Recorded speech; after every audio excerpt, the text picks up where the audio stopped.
Scene 1. The Billionaire's World. Ethan Cole, a billionaire tech mogul, known for his ruthless business decisions, lives in a penthouse overlooking the city skyline. He's divorced, raising his 8-year-old daughter Lily, but his life is run on tight schedules, meetings, calls, and deadlines. Lily's world is mostly nannies and private tutors, none of whom seem to last long.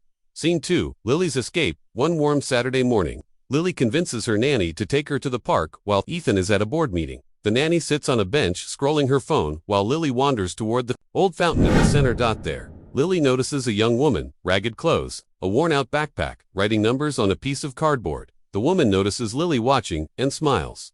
"Do you like puzzles?" she asks. Scene 3. An unlikely teacher. The woman introduces herself as Mia. She's homeless, living in a nearby shelter, but her eyes sparkle with intelligence. She starts showing Lily a math trick, turning a simple addition problem into a game. Lily is fascinated.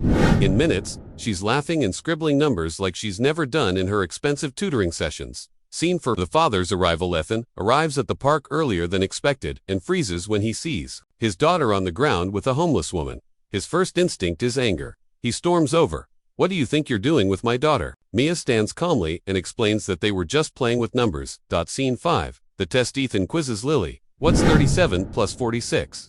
Lily blurts out the correct answer without hesitation. Ethan is stunned. She's never been this quick before.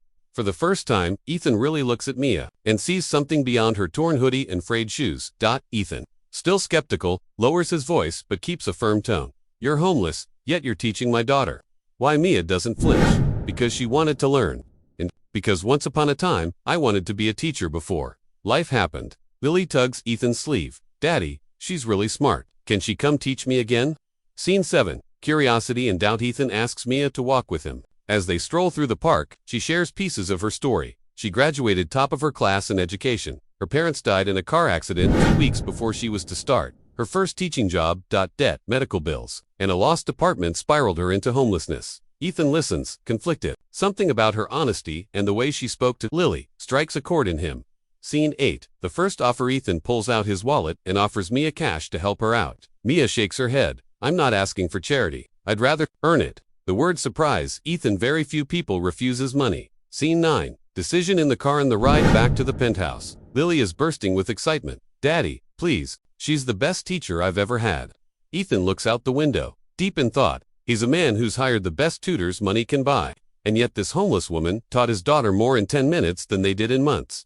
Scene 10. The call back. That evening, Ethan goes back to the park. Mia is there, sitting by the fountain, reading a tattered paperback. He approaches and says, "How would you like to teach my daughter? Full-time room, board, salary, everything covered." Mia stares at him, unsure if this is a trick. "Why?" "Me, because my daughter smiled today, and I have you to thank for that." The next morning, Ethan's driver pulls up to the shelter where Mia has been staying. She packs her only belongings, a backpack, a small notebook, and a picture of her late parents. When she arrives at Ethan's penthouse, the staff glance at her with polite confusion. She's not the type of guest they're used to seeing. Lily runs up, hugging Mia tightly. "You're really here." Scene 12. The first lesson at home. Mia doesn't start with expensive books or digital learning tablets. Instead, she uses everyday objects, fruit from the kitchen, playing cards, building blocks. Ethan watches from the doorway as Lily's face lights up with understanding. It's the first time he's seen learning be fun. Scene 13. Bonding beyond lessons. Days turn into weeks. Mia teaches Lily math, reading, and even basic cooking. She listens to her feelings, encourages her ideas, and treats her not as a student to be fixed, but as a little person to be understood. Ethan begins joining them for breakfast, something he hasn't done in years. Scene 14. Dinner conversation. One evening over dinner, Ethan asks Mia, "What's your dream now?" She smiles softly. "To have my own classroom, one day, to help kids who've been overlooked, just like Lily was." Ethan leans back, his mind already turning with possibilities. Scene 15. The unspoken change. Ethan notices changes in himself. He's checking his phone less, spending more evenings at home. His board members complain he's less aggressive in meetings, but he brushes them off. For the first time, he's prioritizing something other than profits. A month later, gossip blogs catch wind of the mystery woman living in Ethan Cole's penthouse. Headlines flash. Billionaire's daughter being taught by homeless woman. Is she safe? Paparazzi swarm outside the building. Cameras flashing whenever Mia steps out. Scene 17. Confrontation in the office. Ethan's business partner storms into his office. "Ethan, this is bad press. Do you realize the risk you're taking? Her background could be a liability." Ethan folds his arms, calm but firm. Her background is exactly why she's the right choice. She knows more about perseverance than any of those so-called elite tutors. Scene 18, Mia's dilemma that night. Mia considers leaving. She doesn't want to be the reason Ethan or Lily face ridicule. But when Lily overhears and bursts into tears, clutching her hand, Mia realizes she can't just walk away. Scene 19, Ethan's public stand instead of hiding. Ethan calls a press conference. Standing beside Mia and Lily, he says, "This woman is the best teacher my daughter has ever had. She's taught her more than academics. She's taught her empathy, creativity, and resilience. If that bothers you, then maybe it's not her background that's the problem. Maybe it's yours." The clip goes viral, earning both backlash and overwhelming support. Scene 208. Turning point offers begin pouring in for Mia to speak at schools and charity events. She reluctantly agrees, realizing her story can inspire others, and Ethan. He quietly sets up a foundation to fund education programs for underprivileged children, naming it after Mia's parents. Weeks later, Mia is tutoring Lily in the penthouse library when Ethan walks in, carrying a small stack of documents. His tone is casual, but his eyes are glowing with excitement.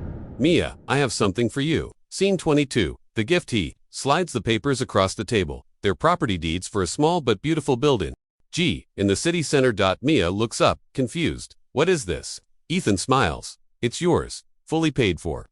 It's going to be the first Mia Carter Learning Center. You said you wanted your own classroom. Now you'll have a whole school." Scene 23. Overwhelmed tears fill Mia's eyes. She tries to speak, but can only whisper, "Why? Why would you do this for me?" Ethan's voice softens. "Because you've done something for me I couldn't buy. You gave my daughter her childhood back, and you reminded me what truly matters." Scene 24. Opening day. Months later, the Learning Center opens. Children from every background stream in, laughing and curious. Lily cuts the ribbon while Ethan and Mia stand proudly beside her. The sign above the door reads, "Where every child matters." Scene 25. A new chapter. The last shot is Mia, sitting at her desk in the bustling center, looking out the window at Ethan and Lily playing in the courtyard. She smiles, not because of wealth or status, but because she finally has a purpose, a home, and people who believe in her.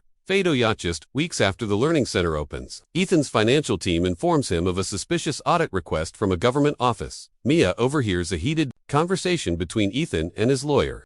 They're trying to frame the center for misusing funds, and they're using Mia's old homelessness record to justify the probe. Scene 27. The Situpa shady reporter ambushes Mia outside the center. Reporter, "Ms. Carter, is it true you used to be arrested for loitering? Did Ethan Cole pay you to keep quiet about your past?" The video goes online instantly, sparking ugly comments. Scene 28. The board's ultimatum. Ethan's company board demands he distance himself from Mia publicly. He refuses. "If you think I'm abandoning her, you can find another CEO." Scene 29. Mia's decision. Fearing she's ruining Ethan's empire and Lily's future, Mia writes a letter and quietly packs to leave in the night. But before she can step out, she finds Ethan waiting at the door. "If you walk out now, you're letting them win." Scene 30. Fighting back together. They gather proof that the smear campaign is being funded by a rival investor Ethan's company cut ties with. They leak the evidence to a reputable journalist, flipping the narrative overnight. While sorting documents for the Learning Center, Ethan finds an old sealed envelope in Mia's name hidden inside a donation box. Inside is a birth certificate and a last name he recognizes. Scene 32. The confrontation. Ethan calls Mia into his office. "Ethan, why didn't you tell me you're Margaret Cole's daughter?" Mia freezes. Margaret Cole was Ethan's late aunt, a woman who disappeared from the family decades ago after a scandal. Scene 33. Mia's truth. Mia explains, in a trembling voice, "My mother left the family because she fell in love with a man your grandfather disapproved of when they died in an accident. I was 12, I didn't know how to find the rest of the family, and I was ashamed to try." Ethan realizes Mia isn't just a stranger, she's family. Scene 34. A new bond. The revelation changes everything. Ethan takes Mia and Lily to visit Margaret's old countryside home, long abandoned. They walk through dusty rooms, finding photos of Margaret holding a young Mia for the first time. Mia feels she belongs somewhere. Scene 35. Full circle at the next Learning Center event. Ethan introduces Mia, not just as the founder, but as my cousin, my family, and my friend. The audience erupts in applause, and Mia, overwhelmed, hugs him. This time, it's not just gratitude, it's homecoming. 2 years later, the Hope and Horizons Learning Centers have opened in 10 cities across the country. Each one offers free education for underprivileged kids, job training for adults, and counseling for struggling families. Mia oversees the operations, but she still insists on teaching classes herself. Scene 37. The return to where it began. Ethan surprises Mia by driving her and Lily to the exact park bench where he first saw her teaching. The streets are cleaner now, and kids are laughing in the background. Ethan, this is where I realized the kind of person you are. Mia smiles, holding Lily's hand. Scene 38, the full circle gift Ethan hands Mia a small box. Inside is a gold pendant shaped like an open book, engraved with the words to the teacher who gave me hope. Mia tears up, whispering, "You saved me." Ethan shakes his head. "No, Mia, you saved yourself. I just gave you the tools." Scene 39, the closing scene. As the sun sets, Mia begins teaching a small group of children in the park, just as she did years ago, except now, she has a microphone, a whiteboard, and dozens of parents watching proudly. The camera slowly pans out, showing Ethan standing at a distance with Lily, smiling. The screen fades to black with the words, "Sometimes, the greatest fortune is found in the hearts we lift." The city buzzed with its usual weekday chaos as Ethan Cole, one of the country's most influential billionaires, stepped out of his sleek black limousine. His life was ruled by tight schedules and high-stakes meetings, but today was meant to be simple, a quiet afternoon in the park with his daughter, Lily. While his bodyguards trailed discreetly behind, Ethan noticed Lily's gaze drifting to a bench near the playground. There, a young woman sat with a small notebook in hand, surrounded by 3 children. She was clearly homeless, her worn coat, scuffed shoes, and tired eyes said as much, yet she spoke with warmth and clarity, teaching them with the kind of focus that made the world fade away. Lily tugged at her father's sleeve. "Daddy, can I join them?" Ethan hesitated but eventually agreed. He watched from a distance as the young woman, who introduced herself as Mia, welcomed Lily into the little circle. Within minutes, Lily was laughing, engaged, and asking questions about math problems written in Mia's notebook. Ethan couldn't help but wonder, why would someone with such skill be living on the streets? When the informal lesson ended, Ethan approached Mia and thanked her for including his daughter. She simply smiled, saying, "Every child deserves to learn." Something about her sincerity struck him. Over the next few days, Ethan found himself returning to the park with Lily. Each time Mia was there, rain or shine, patiently teaching any child who came by. One afternoon, curiosity got the better of him. He sat down beside her and asked about her story. Mia was hesitant, but she eventually admitted she'd once been a teacher. After losing her parents in an accident, a series of financial blows left her without a home. She had no family to turn to, but she refused to give up on her passion for teaching.